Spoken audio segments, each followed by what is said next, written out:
Well, good afternoon, everyone. Welcome to our Democratic Study Group September meeting on climate change.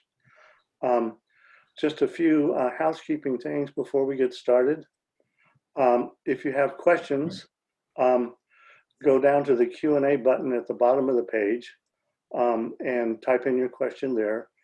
We won't actually moderate the questions until the end of Wayne's presentation, so be patient.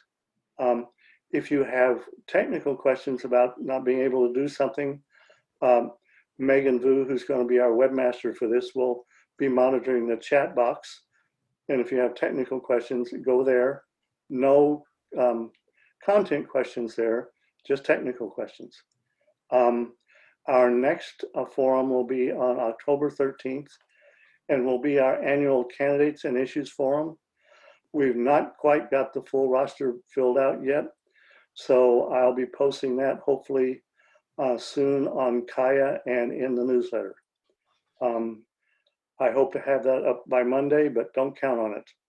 So with no further ado, my colleague Wayne is going to give us his take on climate change. So Wayne, you're on. Okay. Let me share my screen first of all and pull up my slides. And there we go. Hit the play button. Okay. Hi, everyone. And thanks, Andrew, for the introduction and for the opportunity to speak today. I did a double take when Andrew, at your last meeting, announced that the speaker for this meeting about climate change is a Republican. Well, I'm not, but that's okay because it will give a good lead in for me to describe why I'm doing this presentation. Probably like your parents, my parents were a unique mix. My mom was a liberal Democrat. My dad was raised as a very conservative Republican. So there were many arguments in the politics in the family. Maybe that's why I became somewhat of a science nerd at a very early age, wanting to find the facts. A little about my background. I was born and raised in Olympia. I'm a graduate of Olympia High School and U.S. Naval Academy, and received a master's degree from Scripps Institution of Oceanography. And then I retired in 1997 as a captain, and 26 of my 30 years in the Navy were as an oceanographer and meteorologist. And then after retirement, I taught oceanography and atmospheric science courses, including climate change at Pierce College for 9 years. In preparing to teach the climate module of that course, I did a deep dive into climate science.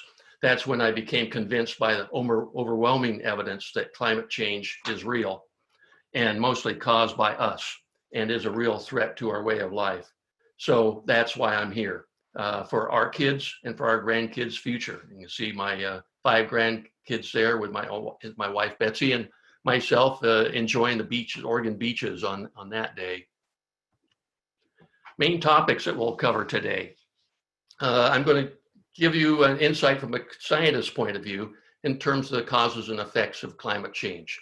And also point out what the scientists are thinking, and what they've decided is that there is an urgency to reducing carbon emissions.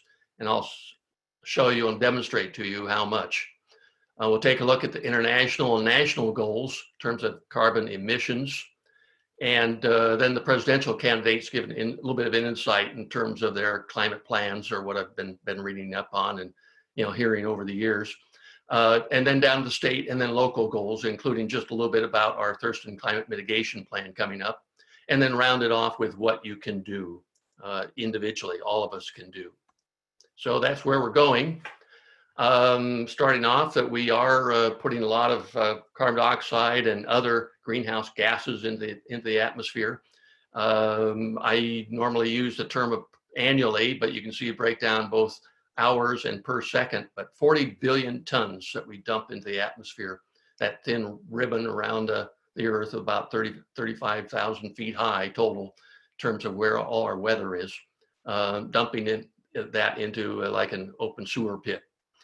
Emissions, in terms of humans, our emission sources are primarily from burning fossil fuels for use of electricity generation, transportation, and heating and industrial uses. The two main culprits for these greenhouse gases are carbon dioxide and methane. And methane is the primary ingredient of natural gas, like about 95% of natural gas is methane. Methane comes from, is unoxidized natural gas and includes also emanations from permafrost melting or defrosting, as well as from leaks in oil well procedures and natural gas tanks. Carbon dioxide is in terms of a number of main culprit, is rising in the atmosphere as in methane. And methane is actually 84 times more potent than carbon dioxide as a greenhouse gas, but it's just not as prevalent as carbon dioxide. Here on the vertical scale, let's see, 320 up to 400 or more in terms of parts per million. I'll be showing you a lot of charts, but I'm going to, if you're not a chart person, don't worry about that. I'll point out the important things. On that vertical scale, 320 to 400, and from 1958 on to the present, where it's measured a couple times a day. Methane the same way, except it's not as prevalent, it's part per billion rather than million, but then really more potent. As a result, our temperatures are going up in the atmosphere. Good measurable data since 1880 here. The change from that point in the vertical scale is in degrees Celsius. So overall, about 1 degree Celsius that our average global temperature has increased out to the present. But that increase of a degree is not constant all over the Earth. Quite a bit of variation, and you can see by this graph that in the red being where the most intense changes have been occurring have been in the Arctic areas and in the land areas, far northern areas where there is permafrost. And that has been 2 to 3 times faster than the rest of the Earth. So that's also an important factor also. Going to take a look back in time a little bit. And then with this, realize those who don't believe in climate change say, well, climate's changing all the time. Well, it certainly is, but at a much longer time phase in terms of being much slower than what we're experiencing now. Photo on the left could have been Bud Inlet about 17,000 years ago to 22,000 years ago. And you see on the diagram on the right, we've gone through this ice age at which the terminus of that glacier was a little bit south of us here. So that's important. It certainly had climate change then. And in fact, we've had a number of those phases of ice ages and then the interglacial periods. This chart goes back to 800,000 years. And you can see a series of peaks and valleys. The peaks are the interglacial periods, which we are in now, right here on the right side of the scale. The ice ages occurred at the valley areas. And generally you can see that there's a real good pattern there of about 100,000 years. And also that carbon dioxide and temperature are in synchronization. They sync up pretty well in terms of their peaks and valleys. Temperature scale of maximum range of about 6 to 9 degrees for the average global temperature, between the bottom of the coldest of the ice age and then the warmest of the interglacial.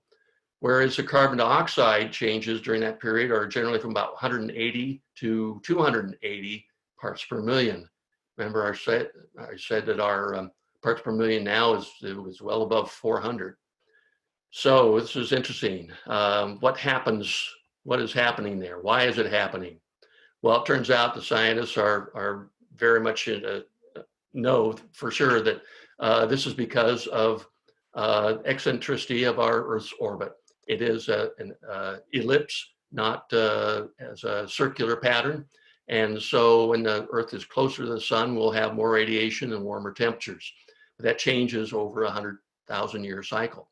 There are other variations of the Earth's orbit. In this case, actually the Earth wobbles just like a spinning top, which then presents in terms of moving, changing on its axis, depends upon what part that's aimed at the sun gets more solar radiation than other parts. And so that also has a variation upon our climate change of our climate changes that we go through during ice ages and then the interglacial period. This is, let's say, going back to, again, the 800,000 years, just having the carbon dioxide on the scale, seeing what happens here.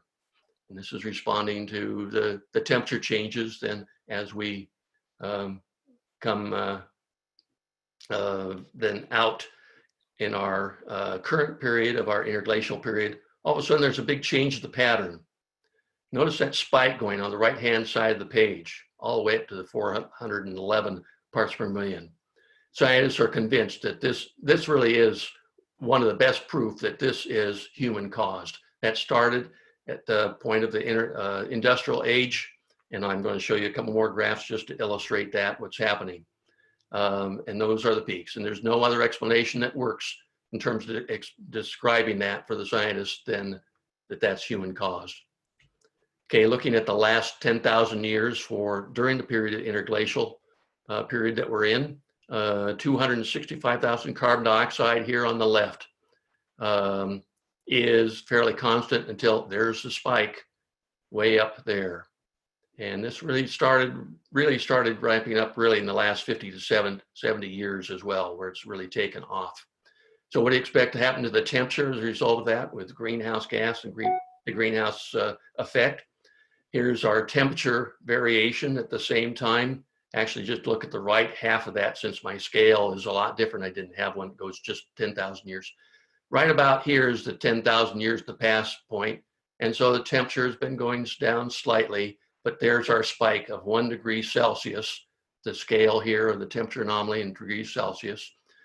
That's in black. And then in red is what the scientists, by all the estimations and studies that they've done, is what we expect with our carbon emissions that we're emitting as of now. If that carries on out to the turn of the century, we're going to be up to about 3 degrees Celsius temperature increase.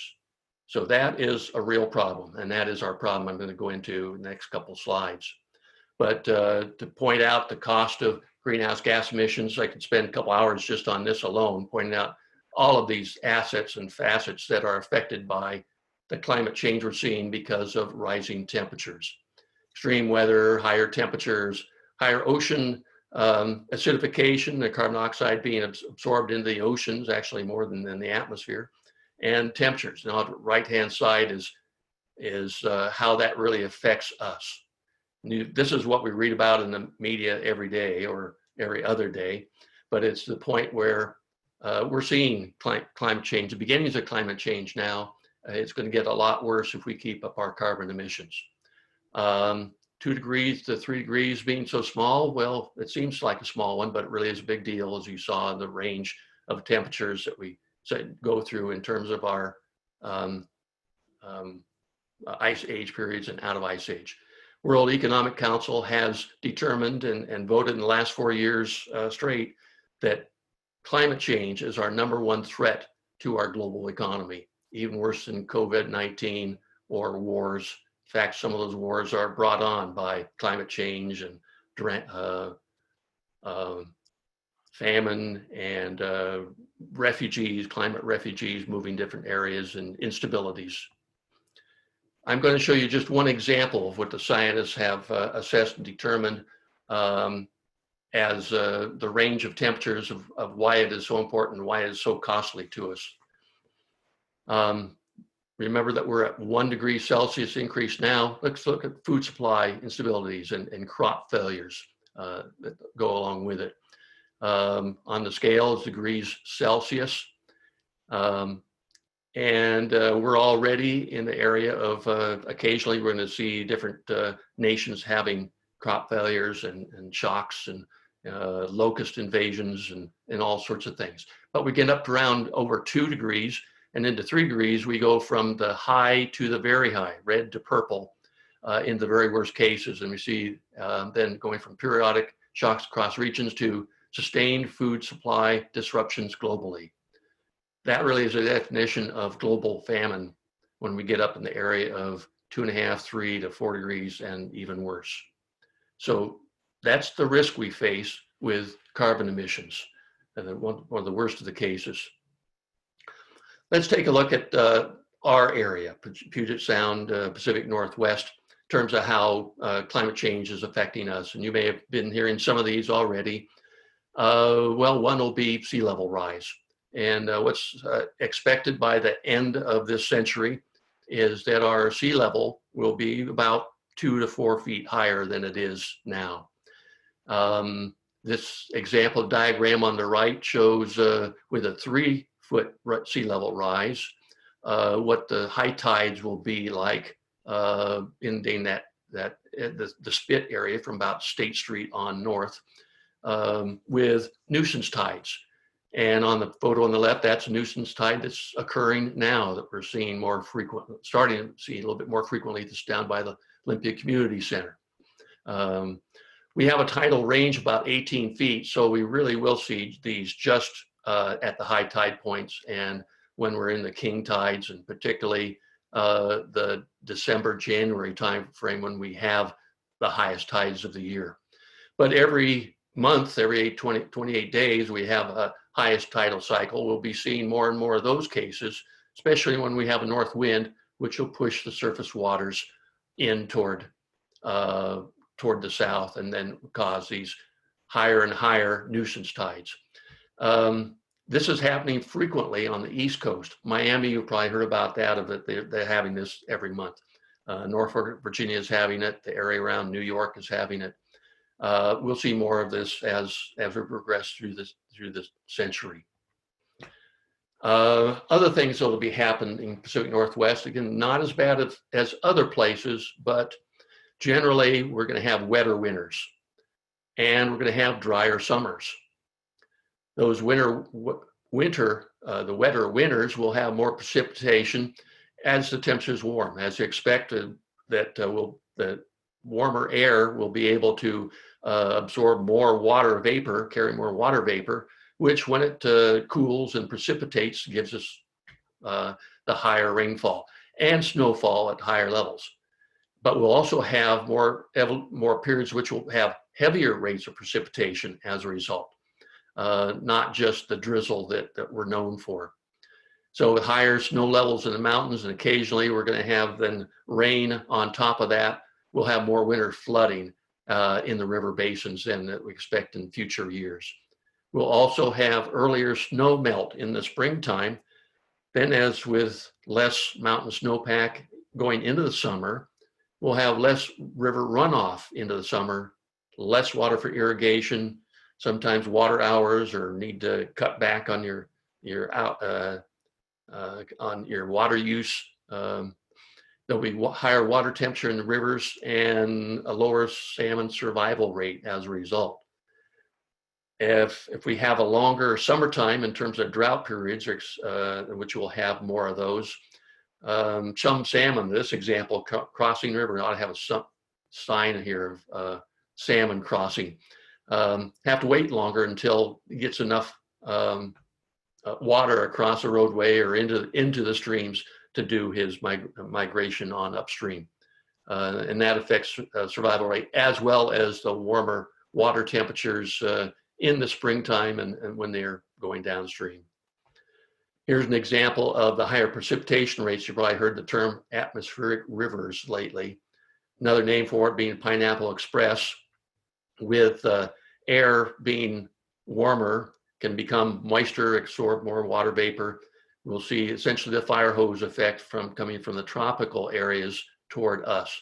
And this is the computer generation in terms of our regular weather forecasting, bringing all that energy and precipitation as a fire hose, Pacific Northwest, or at other times pointed at Oregon, or where California gets their seldom rainfall is going to be by these atmospheric rivers.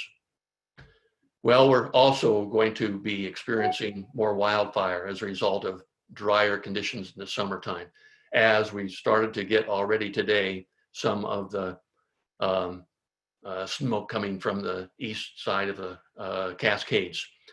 But that certainly doesn't deter these guys doing what guys do, playing golf and just ignoring what's happening there on the hillside behind them. Looks like over here in the far left, I bet those are their wives or girlfriends. They're paying attention to that, to the fires. So as a quick wrap up at this point, risks of carbon dioxide atmosphere, sort of a summary in terms of once carbon dioxide is in the atmosphere, it stays there for a long time. Essentially, it's in there forever, but for our case and purposes, it's about 100-year residence time. It stays a long time. The more carbon dioxide we put into the atmosphere, as well as other greenhouse gases, the higher our global temperatures will rise. That greenhouse effect, it just keeps that temperature in. So as that temperature rises, we will be seeing then the stronger effects of climate change. And then once we start seeing those stronger effects and more input, the sooner those worst effects will begin to arrive. We've really not seen anything yet in terms of what really is in store for us if we continue putting carbon dioxide in the atmosphere. Bottom line is we do control our own future, and we control our grandkids' futures also. So the next 3 slides, I think, are the most important part of this in terms of demonstrating the urgency of the climate crisis is urgent.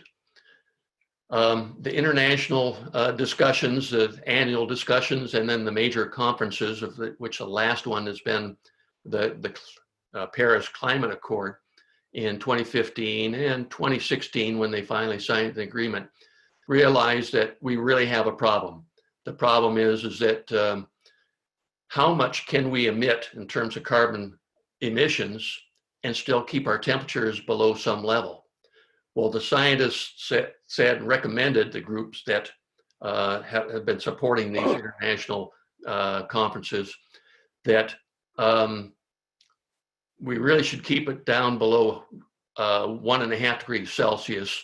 Well, all along really 2, but since it appears that climate change is starting to come upon us, let's make it 1.5. And particularly the low island nations in the Pacific and Indian Ocean said we got to make it 1.5 degrees. Otherwise, they may cease to have nations when they start to go underwater.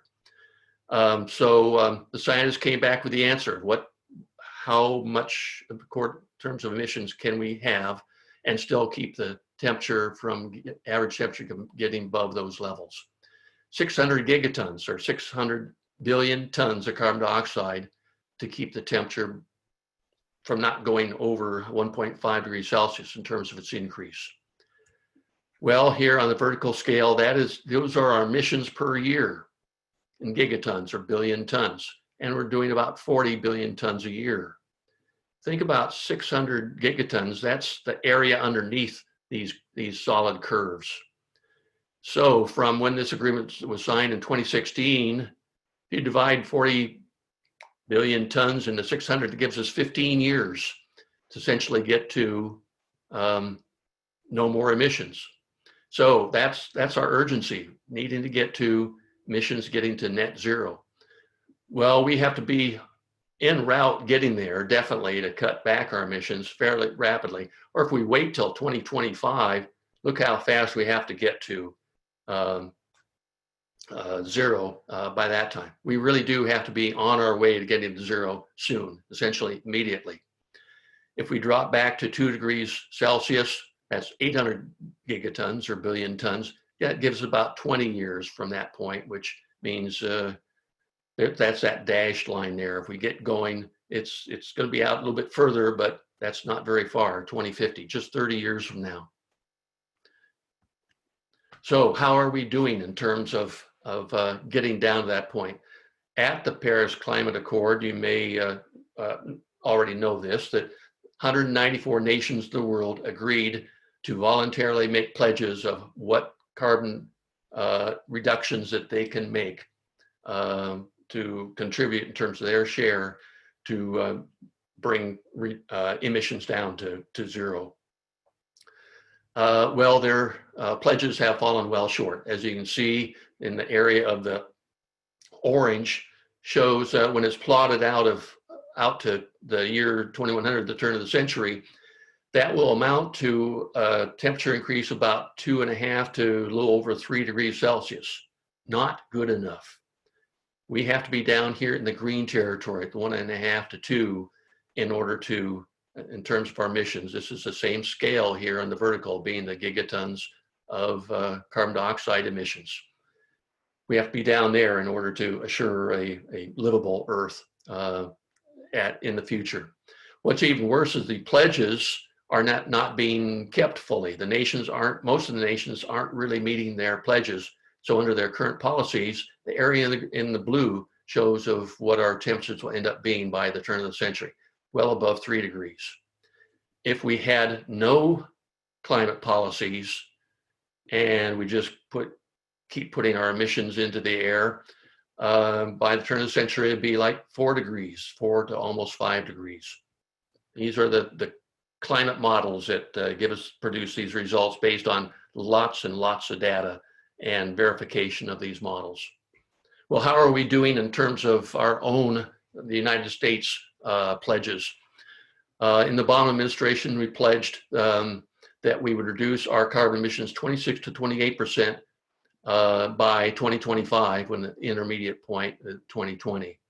Well, we hit our peak of emissions of 6 billion metric tons from the United States about 2005, and we've been dropping. We've been doing actually fairly well on there until just the last couple of years. So 2018, we started to go back up again. But we certainly have not made our 2020 target, nor did we even put in a target of emission reduction for 2050. So that's yet to be done, as well as continuing along on that curve in our downward emissions. So this covers the first half of my presentation in terms of what our problem is and the urgency of it. Now let's see, what can we do about it? Well, first of all, what do our elected leaders do, and coming up with the next election, what are their pledges of what they want to do? So I looked at both the campaign pledges of Trump and Biden, as well as the party platforms, and taking a look at the party platform for President Trump does not mention climate change on his website. And as you probably know, that there was actually no plank that was put out at the Republican convention. On the other hand, Vice President Biden has 50 pages on his website for climate change, and that was also about the same for the Democratic Party position. In terms of Paris Climate Accord, as you probably know, that President Trump is in the process of fully withdrawing from the Paris Climate Accord treaty and has not been really participating in the interim period. Whereas Biden says he will return our country to leadership in the Paris Treaty and efforts to hone in and get to the world achieving zero emissions, and that he will rejoin the accord with our pledges on the day one of his inauguration. In terms of goals of carbon emission reduction, President Trump in the World Economic Forum did pledge just this last year to join the other nations to plant in the project of planting 1 trillion trees for sequestration of carbon dioxide. Other than that, there's not much stated in any of the plans or our website contributions.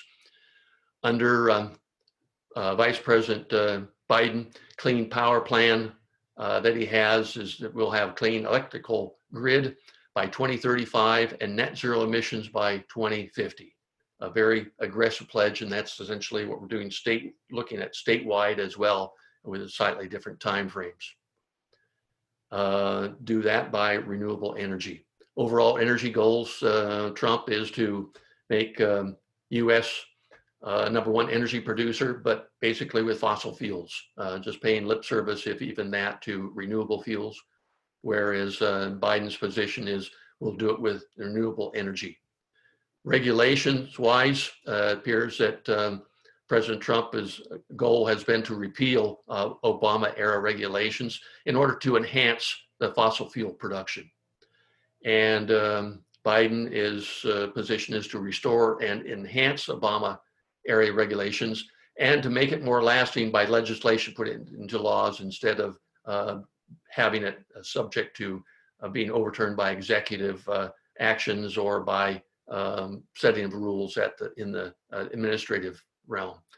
And it's also, his pledge is also to remove fossil fuel subsidies.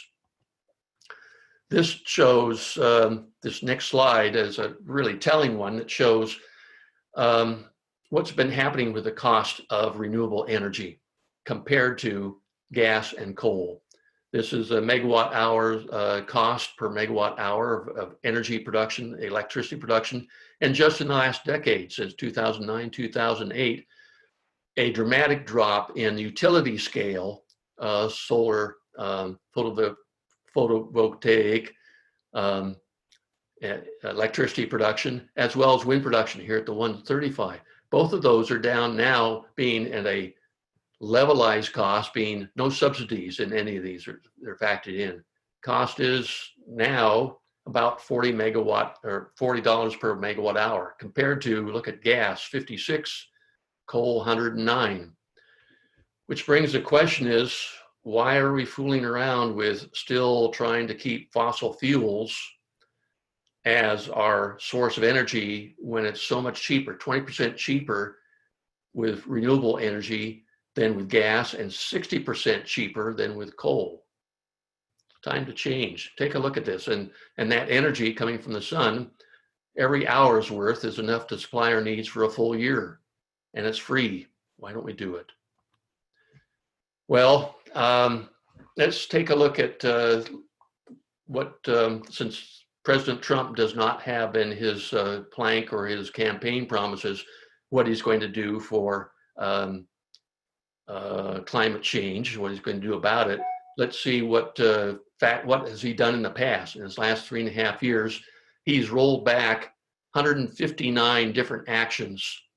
There are 4 of these that are probably the most important. Clean Power Plan of the Obama administration, locked up in the courts, but has been replaced, withdrawn by Trump and replaced by the Affordable Clean Energy Rule, which resulted in only about 1% reduction in greenhouse gas emissions compared to the 28 to 32% of the Clean Power Plan of Obama's. CAFE standards, that's the miles per gallon per vehicle in terms of auto efficiency. This was watered down by the Trump administration. Instead of 5% improvement per year in terms of gas efficiency, lowered to 1.5%. It also took away California's ability to set its own fuel standards that it had under the Clean Air Act, of which then Washington State pretty much follows, mirrors image what California does. Fossil fuel production, also just in the last few months. Lifted bans on oil and gas exploration in the Arctic National Wildlife Refuge, as well as coastal waters around the United States. Certainly a lot of disagreement about this, and also probably going to be wrapped up in the courts as well. And just recently, the last couple of weeks, methane and waste prevention rules by EPA, weakening the rules limiting venting, flaring, and even reporting of leaks. Remember how important methane is in terms of the impact on our temperatures, rising temperatures.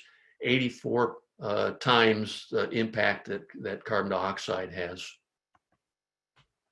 Okay, let's comparison. Let's see what Vice President Biden's legislative agenda is. What he says he wants to accomplish in the first year. This does not even count all the things that he says on day one. I had prepared a slide of his day one, what he was going to do by executive actions, and it took up 2 pages worth and of single line space. I didn't want to do that. So he's going to do it, but executive action, but these are legislative actions he wants entrained in law. And that is particularly then carbon-free power by 2035, net zero emissions by 2050, and to have it legislated by 2025. Historic investments in energy, climate, and innovations, and millions of jobs to go along with that, to do that. Energy efficiency of our existing building stock, as also regulations for new buildings being built. Reduce carbon footprints by 50% by 2035 That also means, did I mention, millions of jobs. How about the next line? Electric vehicles, support development of public charging stations. Oh, lots of them, 500,000 by the end of 2030. And this one to me is really big. I'm looking into buying full electric vehicle, restore the tax credit. It had been pretty much fizzled out. It started out being $7,500 tax credit per vehicle. That's restored. That'll also make a boon for transition from gas-powered engines to electric vehicles. And that last one especially good, I think. U.S. made buses to be zero emissions by 2030. Think school buses on this. And all the fumes of diesel engines, these are idling by at the bus stops and at school. How much healthier this is going to be for our environment if we make buses all zero emission free or emissions by 2030. This also means jobs. Did I mention jobs? I did. Goal for disadvantaged communities to receive 40% of the benefits. They're the ones, the disadvantaged communities are the ones who most suffered by living in areas that are flooded again and again, or downwind of power plants or petroleum processing plants. These are the ones without the health benefits as well that will most benefit from so many of these initiatives that Vice President Biden are recommending. $2 trillion over wasn't in his plan saying how many years. I assume it's going to be like about 5 years rather than saying of 10. All this, though, does depend upon the makeup of Congress. If Democrats win the Senate, well, maybe quite a few of these will get through. If the Republican stays in charge of Senate, maybe not. Okay, let's move on to the state and their positions. The Republican nominee for governor, I think it's Sheriff Culp, does not mention climate change on his website, so it's unknown what his goals are. Governor Inslee, I think we pretty know what he will do from his presidential run. His website doesn't, at this point, cover very much other than his accomplishments, which are substantial over the last 2 terms. And this latest one is the Clean Energy Transformation Act, which will transform all of our electrical power production to be renewable energy by 2045, the clean power by 2045, and be off of coal by 2025 as intermediate steps. Next goal for Governor Inslee is what didn't pass legislature this time, House Bill 1110, or its follow-on Clean Fuels Act, which is mirroring California in terms of improvements. And this one did not pass by 1 vote in the Senate, hung up in the Senate Transportation Committee this last time. Maybe it'll pass this time. On to the Thurston County level, and our cities. Climate mitigation plan, you may have heard of this, that it's been worked on now for the last 2 years as a follow-on to the adaptation plan of the 2 years before that. It includes who does it as the county commissioners and the city councils of Olympia, Lacey, and Tumwater, developing and implementing a 30-year plan to reduce greenhouse gases. And the goals being 45% reduction by 2030 and 85% by 2050. And so this is a county share in terms of the global reduction. And it is soon coming out next week, September 14th. The draft will be released, and that's when public comment is requested. And we strongly request that you take a good hard look at this and provide responses back to City Council and to the county commissioners. Public comment period will include Zoom open house and webinars. And then the jurisdictions will be making their decisions in the November timeframe based on the public comment of whether to go with this plan and then implement it, and then also start funding it for next year. Can't go through each of the categories. 72 actions items have been identified out of 250 initially considered. They can be broken down into a couple different ways, into categories of buildings, energy, transportation on the left, or into who has charge of those. Like we need state legislative help to implement some of these things we want to do on the county and city scale.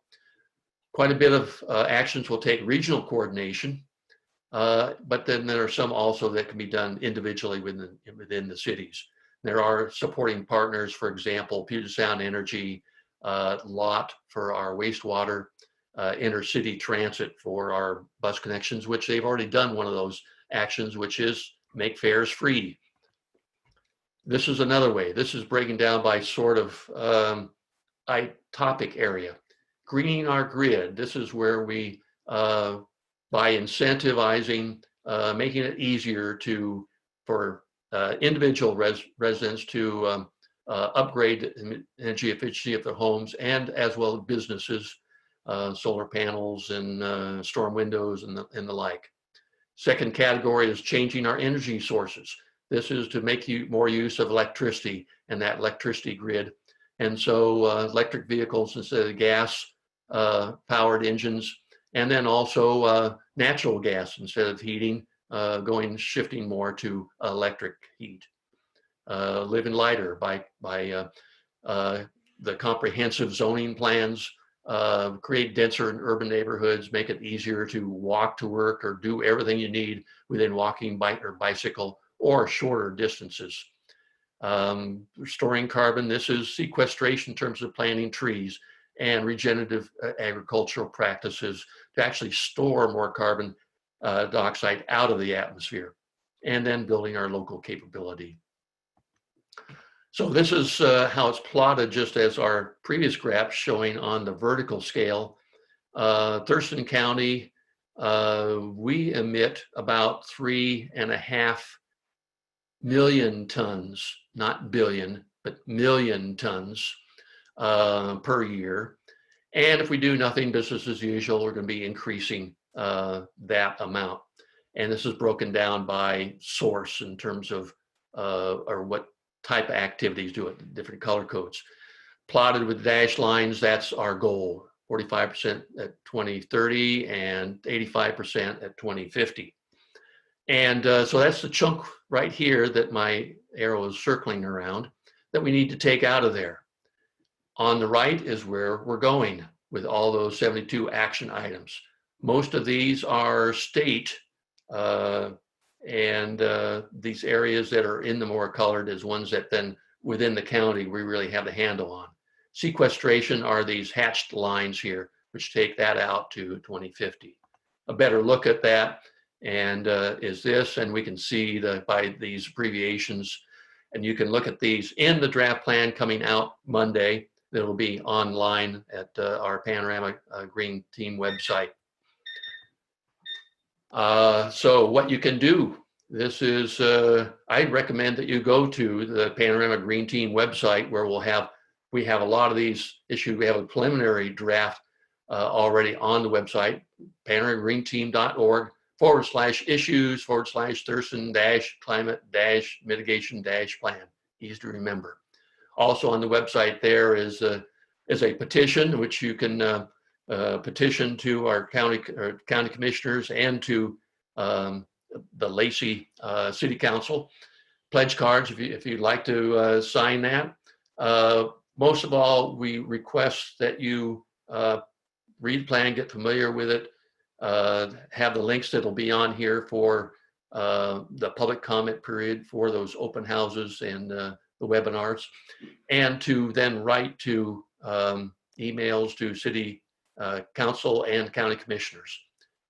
And in fact, a lot more information about this, about the climate mitigation plan, will be on our Green Team meeting tomorrow. So for Panorama residents, you can sign up before noon tomorrow if you'd like to take in more. Our guest speaker is going to be the senior planner at the Thurston Regional Planning Council, who is in charge of this plan in terms of making it happen.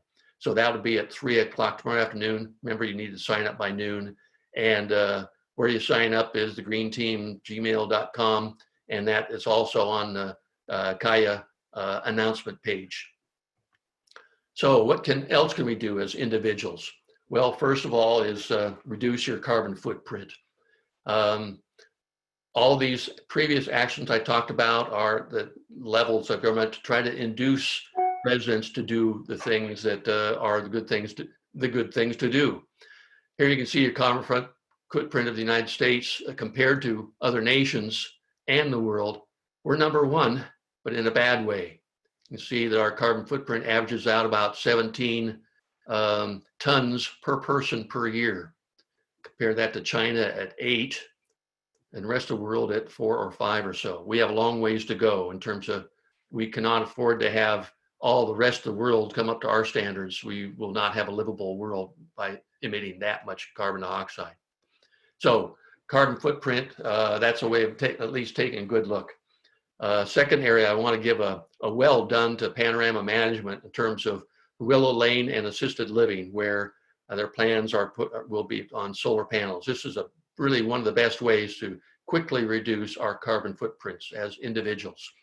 So consider what incentives will be put in place to help you to get along that. Not only you, but maybe your kids or grandkids, since we at Panorama don't have that much control. However, Panorama Management is able to take advantage of that is going to be great. I did this in our own home, 2015, immediately had no electricity bill and produced more energy than we used, which was enough to power an electric vehicle, which I don't have, but would have been enough to power it for about 10,000 miles a year. So just with that amount of panels, that's $1,000 a year plus on electricity, plus whatever gas I would have used. So it's a win-win-win, and the installation costs are now about 30% lower of when I installed it in 2015. So that is a terrific way to reduce the footprint. And then same thing where a number of us already have here in Panorama having electric cars. That's just another win-win-win. Other things we can do as individual is fewer long trips by air, consolidate our trips. We can see by COVID-19 of using Zoom to cut down our trips, cut our commute time, work from home, all sorts of efforts that can be done in terms of taking mass transit to reduce our footprint. Consider the cost of production and transportation in your purchases. Instead of buying things from China or India or Pakistan or Chile in terms of food, honor or go to your farmers markets and locally produce is a good way of saving energy, and eat sensibly as well. What else can you do? You can vote. Vote as if your world depended upon it, because your world does depend on it. Main topics that we talked about: causes and effects of climate change, urgency of reducing carbon emissions, the goals and the presidential candidates' positions, state and local goals, and then what you can do. So I'm open for questions. Okay, first question is regarding energy production and costs. How do we ensure power availability when insufficient wind or sunlight is available? That's the great question, but the solution is there. You've been following also the evolution of battery storage. We can go all renewable, and a lot of states are doing this. I saw, for example, in California that there are 6 or 7 different major sites that are where the power companies, the utility companies, are buying installations of battery banks, and Tesla being a bit of a lead in this. But that's throughout the world is happening. And East Coast power plants, that's what they are doing. They're buying battery banks. So that will smooth out the demand and make use of demand as both of these come on board at the same time. And the costs are reducing drastically for doing this. So it's doable. It really is doable. Okay, second question. So U.S. has been reducing our carbon emissions, but the rest of the world hasn't. Um, so what the U.S. does doesn't mean that much unless the rest of the world reduces their carbon. Well, I think I showed you on that slide that we're not doing that well. I'm going to bring that one up right there. We're not doing that well compared to the rest of the world. Also, you saw that carbon footprint for European community. They're online for reducing, getting down to net zero, ability of net zero. Another area is in electric vehicles that there are 30 nations now that already said by 2030 they are going to be outlawing the internal combustion engine for vehicles. And so that's the way we're going, as both the battery prices are reduced and electric cars reduced that are being competitive or even lower priced than cars. But so the rest of the world is actually doing fairly well, except some of the big emitters. And you saw that China is saying, even though they are the #1 emitter now, you count the cost of, or that their population, they're 3 or 4 times our population. They have said that they are going to be hitting their peak by 2030. They've already hit their peak. So they're already on the way down, even though they're still putting in some power plants that are coal-fired power plants. They're cutting back on those. So, but they are #1 solar panel makers, and they have been installing solar panels all over China, as well as the rest of the world. So we're not #1 in terms of our movement. We're well behind quite a few nations of the world. Okay. I-5 passes through Thurston and Lacey, and the majority of the traffic there is pollution emitters. How do we handle that on a regional basis, or are we totally dependent upon the state? Well, quite a bit of it is the state, but as more and more of us throughout the state do things, and the country for that matter, in terms of here I am not getting up the right slide or anything, but with electric vehicles, as more and more of the country transitions electric vehicles, part of the Biden pledge is to, did you saw that number of 500,000 charging stations along the way, make it easier that we're not as worried about running out of charge on our highways. And so transition, it's going to be the rest of the world transitioning to electric vehicles before we do. So, we're again behind the 8 ball. That's an area, a major area of cutting back our emissions. Okay, one more question. Other than trees and greenery, are there any other ways to do sequestration? Those are the biggest ways, certainly. Agricultural regeneration, there are more and more areas of which this can be done, and matter of making it as a routine instead of the exception. Cutting down forests, well, certainly we need to keep the forests we have. Tree canopy, we do well here in Panorama for sure, but think green. That's the only way I can think of it. Okay. I have no more questions, so if anybody else in the audience has a question, please put it up. Okay. Let's see. See if I can get this. I can't see the whole question. Oh, I already went out of here for. Okay.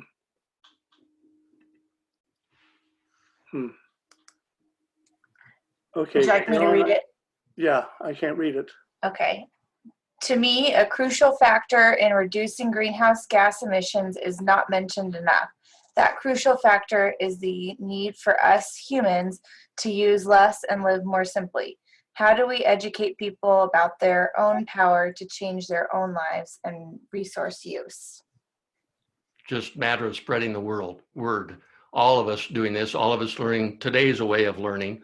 It takes education. And certainly our youth are well aware of this. And so as the next generation comes along, I think it'll be our kids who will be educating us of how to do that, of how we can spread our knowledge along, and word of mouth, friends, family. That's all I have to say. And Megan, there appears to be another question I can't read. The next question is if we're recording this, and the answer to that is yes. It will be posted on the Democratic Study Group's page on Kaya. And sorry, Wayne, we forgot to ask your permission to record. Okay, most of this, yeah, that's okay. I think I didn't. Most of the slides are good. Okay. Okay, with that, whoops, another question appeared. Megan, can you read it? This question is, are tide tables on an absolute measurement or relative measurement? I understand that a 1 foot tide 20 years ago was lower than a 1 foot tide today. It varies by location, and some of those tide gauge stations are changing, and the best measure of it is by satellite now in terms of what's happening with tides. But certainly the baseline or benchmarks are going to be the individual stations, and there's a lot of interpolation. But the best way of doing it, that this is really the best understood in terms of over the last centuries of being able to predict tides years in advance. However, there is a variation that just by the elements, by the winds, what direction the wind's coming from, and all those various changes. So it is an estimation, but it's a pretty good estimation.